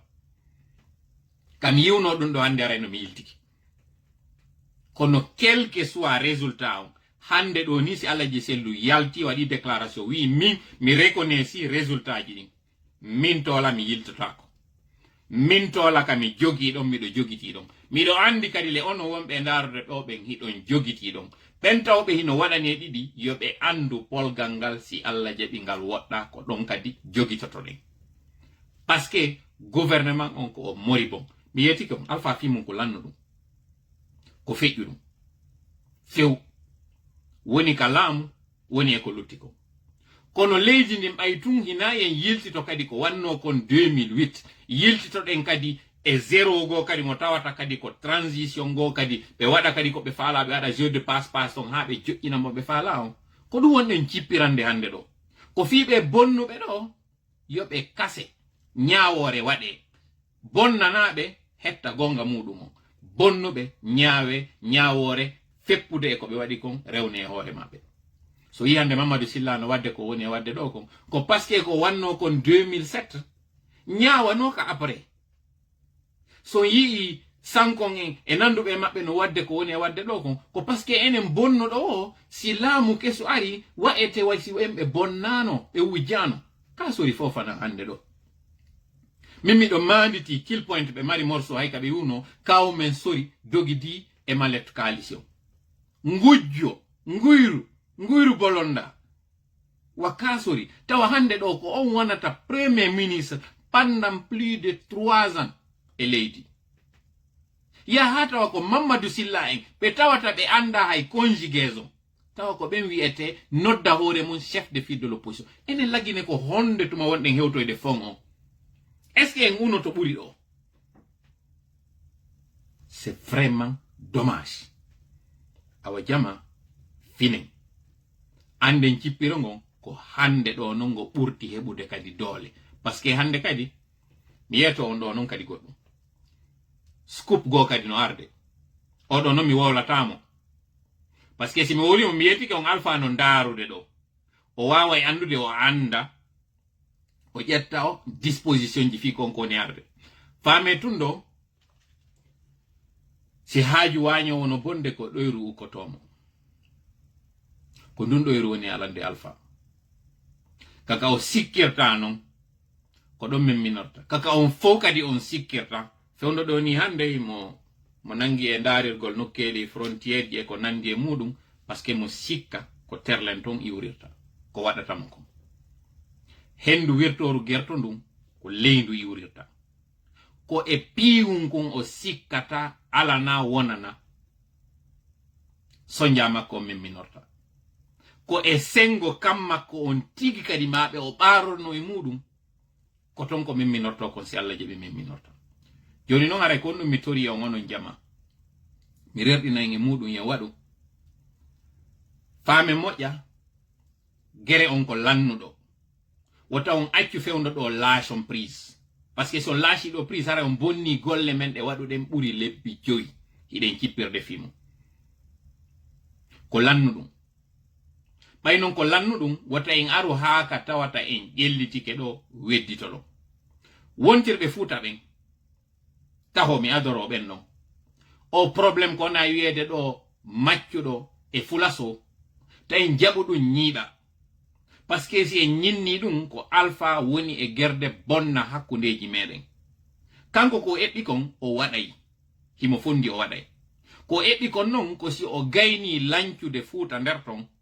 o yaha non kadi o lanca nokkeli goo kañum kadi Guinée forestière o lancoya kañum kadi basko to fuɗɗike déjà andon ɗo non o liɓo cuuɗi ɓe continue e woni ɓe fuɗɗi terlen bas Guinée on mamum fewndo ɗo ni na hulɓingol on délégation no jindude ton ndaarugol laawi ɗin ko honto e honto ɓe lancata si ɓe wi mamum ɓe hammiray dabola ɓe hammira kadi dalaba